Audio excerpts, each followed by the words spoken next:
Vedare tinokuchingamidzai zvekare kune chimwe chirongwa pano paZim Facebook Secrets and Confessions. Tadzoka zvekare nemamwe mamessages. Regai tibva tapinda mumamessages edu.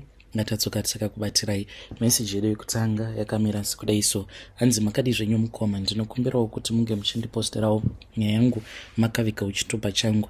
Inini mukoma ndiri murume, ndine makore 45 years kuberekwa. Ndauyawo pano ndiine confession yangu iyo yandiinayo. Confession yangu yakamira sekudai so. I used to work as a civil servant apo pandainge ndichiri kuZimbabwe. Kondisuka takanyatsokuenjoya mabenefits ekuti unenge uchidanana nemunhu anenge azowana sponsorship maCOS. Panguva yacho iyoyo vanhu vazhinji vainge vasati vazviziva. We were the ones who enjoyed mukoma. Ndisu vevamwe vakanyatsokutanga kuuya kunoku kuchando. So what happened mukoma, to tell you the truth, even though I was working as a civil servant, ndainge ndisati ndaroora zvangu. Apa ndainge ndine zvibhebhe zvangu zvemuwando hameno zvinoitika pandiri. Wose uyo wandinenge ndapfimba anongoti dedi ndakudai. I don't know, maybe it is because I'm really handsome, because kunyangwe kuno kwacho I'm struggling a lot. Pandakasvikawo kuno kundakamboita dzungu ndichingoti wose mukadzi wandanyinga akabvuma ndobva ndatoita teki naye, but at the end of the day ndakazoti let me relax on these black women. Iko zvinozvi ndava kungomhanyidzana either nemaasians, because mwoyo wangu uri pakuti dai ndikakwanisa kuita mwana nemuasian kana kuti murungu, Zimba no, Maya ndava bo. But when I say kuti kuda kuzoita mwana nemuasian kana kuti murungu, no, I don't mean kuti I would want to marry that one, because nditori neumwe uyo wandiri kutarisira kuti ndiye wandinofanira kuti ndinge ndichizomuroora mwana yeye ndiri kumudyisa mari, noti zvekutamba. So as for my wife kuno kuchando hapatomborina kana zvaanomboziva. Like so many of my girlfriends, iye aitongofungidzira kuti ndiye ega ari panyanga. Nanasi uno haatozvizivi mukoma, like the way that I always make her feel so good. Haana kana chaanotombofungidzira kuti inini nditoriwo nemamwe madhiri angu andinototsikisa without her ever knowing kuti this is what I am doing. So nyaya yangu mukoma yakatangirapo apo pandainge ndichiri kuZimbabwe, ndiri ticha paya. Saka iye manje paakazouya kuZim during this other December holiday, vainge vachitsvakira munin'ina wake nzvimbo pachikoro pandainge ndichidzidza. She only looked at me once, ndikatoziva kutoti iyi itimu Josika iyi vanenge vaine moto mubhurugwa. Pose pavanenge vasvika vanenge vachida kuti vange vachitomborarwa vasati vabvapo panzvimbo. Ndikabva ndati isuka ndo kwatinodanwa tichinzwa tichidaira zvekare.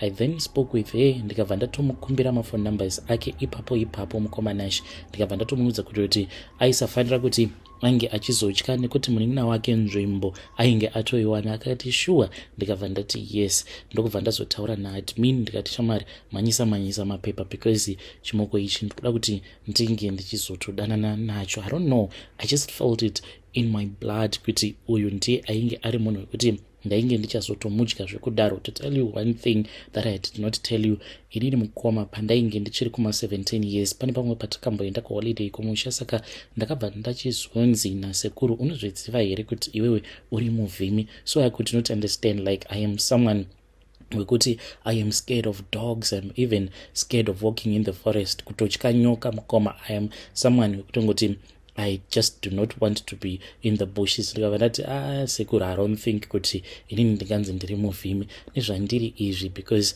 ndainge nditongoriwo musaladi zvake akatongozvikurirawo muHarare zvake. Then vakabva vanditi aiwa, it's not a matter yekuti imimi makazokurira kuchirungu, but what matters is that what your ancestors used to do. Baba vangu inini sitateguru rako vainge vari muvhimi, ainge achitozivikanwa. Saka newewe it means kuti as his own offspring unenge utoriwo neshavi racho iroro reuvhimi. He then told me kuti zveshuwa ndainge ndiri muvhimi. That was when I started to understand kuti that is why sometimes ndichingoti ndikangotaura nemunhukadzi pasina kana time, mukadzi uyauya anenge ava kutongotanga kutongonzwisisa chichichichi. So that is what has been going on in my life. Saka uyu mukadzi ndakatoita wekutovhima. At that time it was nothing that was very big, but ndakangonzwa ropa rangu kungomhanya-mhanya. Usually that is what I do kana kuri kunzi ndikasangana neuyo mukadzi anenge aine mari wekuti ndinokwanisa kutomurova bhegi, ndinongonzwa ropa rangu kumhanya. Kunyange zvandiri kuno mukoma ndinotodanana nedzimwe mbinga dzekuzimbabwe dzekutoti ndinotodzirova bhegi like vamwe madha vandakarova mari yainge ichitosvika kuma 68,000 pounds. Ndakavarova bhegi. She was a very mature woman mukoma zvekuti vatori vahombe kuna amai vangu, but I had to bed that woman for the sake yekuti ndainge ndiine mamwe maprograms angu awo andainge ndichida kumhanyisa kuzim, and I showered her with love. Apa gogo yevanhu yainge itori ne-chronic illness. Isu zvedu tikabva taipindira tisingatomboinzwere tsitsi. Yakabva yatanga kusunungura bhegi. Ndaipiwa bhegi baba zvekuti kumusha uko nditori nemamwe ma-investments angu awo andakaita asingatozivikanwe nemukadzi wangu. So tichiriko kuZimbabwe ikoko, mukadzi uyu wandakazoroora, I just felt something in my body kuti uyu ndiye uyu, just like I had been told by my own grandfather kuti as long as uine shave iroro reuvhimi, you need to know kuti there are some times wekuti unokwanisa kungosangana neumwe munhu wekuti anokwanisa kutokuyambutsa. Ndikabva ndatoziva kuti this is what my grandfather used to tell me. Takataurirana paya. Inini at that time I was not thinking big, sezvo ainge ari munhu ainge achishanda kuSouth Africa. I told myself kuti pano nepapo ndichazoita ndichimurova bhegi ndichimuti dear listen, ndirewo mari, at least mari iyoyo ndiyo yandinozoshandisawo kuti ndige ndichizoenda kuma-outings nezvimwe zvimoko zvangu muZimbabwe. Well, mukomana munhu akabva azodzokera kuSouth Africa pasina kana nguva. Munhu ndokubva atotanga kutondirakidza mapayslip ake. Ndakafara chaizvo ndichiona kuti munhu uyu, even though ainge achitongoshanda chibasa chainge chakatongoshoreka, ngatingoti ainge achingoshandawo muestate mukoma, mari dzaainge achiwana dzainge dzichitosvika kana kuma 7 point something each and every month. No rent, no what, mufunge zvenyu. Ndikati bhegi rose iro. Munhu uyayo ndakabva ndazotanga kumusejusa zvokuti ega akasvika pakuti, you know, in my entire life I had been loved. I thought kuti I had been loved, but the way that you love me, it is just something else, like ndatova addicted kwauri. Ndikabva ndati ndakusvitsa manje. Pandainge ndichida kukusvitsa pasina kana nguva ndainge ndava kupota ndichimudza kuti motikari yangu yakafa, izvezvi ndikutofamba, dzimwe nguva ndichitomuitira maaudios ndichitofamba zvangu, but I would have already arrived at work. Ndomunyepera kuti ndiri munzira ndikutofamba. Ndanga ndahaika nekuda kwekuti ndanga ndisina mari, ndokubva ndatoburitsirwa somewhere very far. She will feel so sorry for me. Vatoti dear, you know what, let me send you some money. Ndokubva ndatanga kutumidzirwa mari mukomanashi. Munhu uyu ndakamudya bhegi until manje azonditi, you know, I've been told kuti kune vanhu vari kukwanisa kutoenda kuchando neimwe inonzi COS. I quickly googled it up. Ndikatoona kutoti this is what I had been looking for in my entire life. Ndokubva ndamukurudzira munhu kuti anga achiita makosi. Dzimwe nguva mukoma zvandaita ndezvekuti ndaitosacrifice kuti ndige ndichimutumidzira mari ndichiti ita chakati. Akabva ati yeah, I can see kuti you really love me. Zvino panguva yekuti tinge tichizoroorana yakazoti yakwana, munhu ndiye nyakutondibatsira, because paakabvako kuJoni ikoko akauya ainge aine mari yainge ichitosvika kuma 13,000 plus nekamari kandainge ndiinako. Ndokubva tabatanidza paya, ndikabva ndaenda ndikabva ndanoroora munhu wangu mukoma pasina kana nguva. Ndokubva taenda kukoti tikabva tanochata paya. Mushure mekunge tachata mukoma, munhu ndopandakabva ndazomuti kudzokera kuSouth Africa it is going to be difficult, but akabva anditi okay, kuti ndiregedze kudzokera kuSouth Africa, mari dzemaflight tickets chabva kupi, are you willing kuti tinge tichimbonogara tose kuSouth Africa mukoma? Ndo pandakatanga kudyarifazve. I then went with her kuSouth Africa ikoko. Tainge tichitongogara tose, munhu aitobuda utoenda kubasa mukoma, ndichitoswara ndakatochila paya.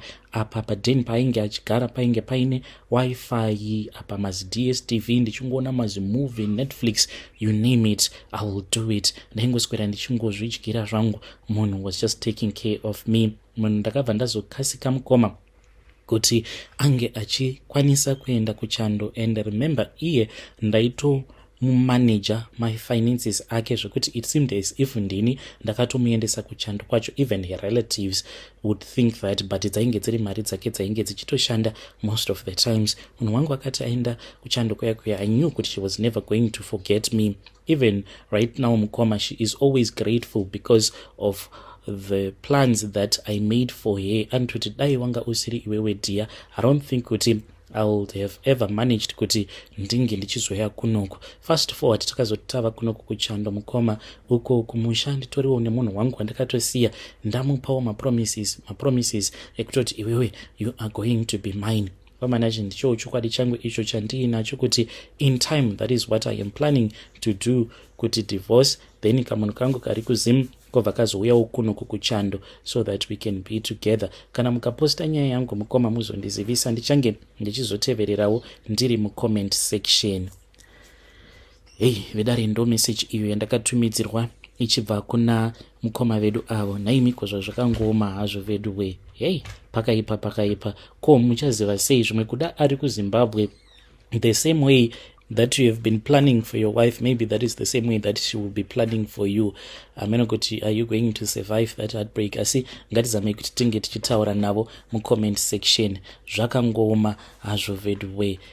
Ngatitaurei navo mukoma vedu ava. Regedzai tibva taenda panyedu inotevera. Nyedu inotevera yakamira sekudai so. Hanzi makadi zvenyu mukoma, ndinokumbirawo kuti munge muchindiposterawo nyaya yangu makavika uchitupa changu. Mukoma Nashi, inini ndakauraya munhu apo pandainge ndichishanda pane rimwe prazi kune rimwe province ndisati ndazoroorwa, ndisati ndava kugara kunoku kuprovince kwandigere.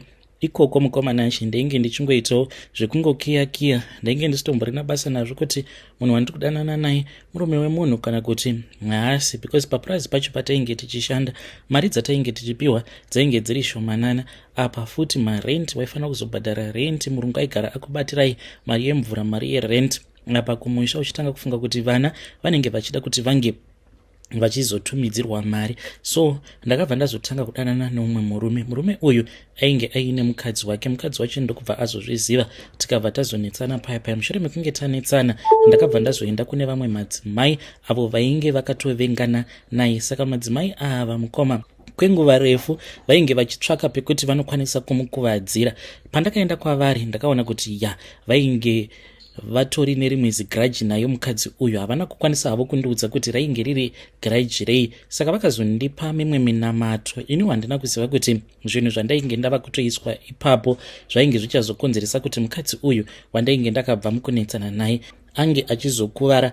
Madzimai ava vakauya kumba kwangu ndokubva tatanga kuita minamato. Takati tiri pakati pekuita minamato iya pavakati ngatinamatei, mukoma Nachi ndakangoona nyoka yakati mve. Ndikati nyoka, vakabva vanditi usadanidzira nekuti nyoka iyoyo ine basa rayo yairi kufanira kuti inge ichizoshanda. Zvadaro mukoma usiku hwacho ihwohwo ndakabva ndatanga kurota zvekare madzimai vaya vachinditambidza nyoka. Vakati vachingononditambidza nyoka, then mukadzi uya wandainge ndakanetsana naye ndakabva ndamuona, ndikabva ndatonzwa madzimai vaya vainge vava kuzevezera munzeve dzangu vachinditi tumidzira nyoka iyi inge ichinomuruma. Ndakambozama kuramba mukoma kudzamara ndichizonobvuma, then nyoka iya yakabva yazonomutema mukadzi uya ndokubva afa. Hapana kana kumbopera 4 days takati tasvika kubasa ndokubva tazotakurwa nematractor tikaendeswa kumunda wemaonyeni kwatainge tichifanira kuti tinge tichinodzora onyeni.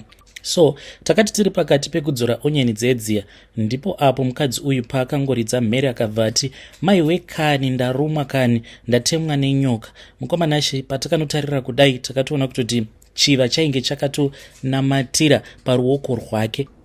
Pasina kana nguva mukoma Nashi, I don't think kuti pakambotora a minute vanhu vachiri busy kufonera murungu, mukadzi uya akabva atongodonhera pasi. Kana kutaura ainge ava kusagona kutaura, ainge ongorutsa chete. Paya paainge abva mukutemwa nacho chiva cheche pakabva patanga kuzvimba pachiita black mukoma. Mukadzi uyu akazoshayika ari mutractor achiendeswa kushed nekuti murungu ainge asingadaviri call. By the time vanhu pavakazonosvika naye kushed mukadzi uya ainge atoshayika. Mukoma Nashi, zvinhu zvokuti zvakandirwadza. Madzimai vaya ndakazoenda kwavari ndikabva ndavati asi imimi minamato yamakandipa ndiyo kayakonzeresa kuti munhu uyu ange achizofa. Vakangonditi gadzirira, uri kufanira kuti unge uchitenga 6 liters the fresh milk, tiri kufanira kuti tinge tichizoenda kunochenurwa.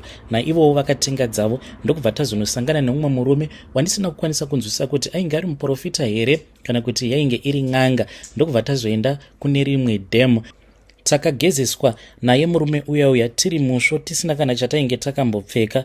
Kuzonosvika mukaka uya uchipera, mukaka uya wakati wapera ndipo apo paakazotanga kuti gezesa nemvura ndokubva tazongosiyawo zviyo makaremo mudhemu imomo.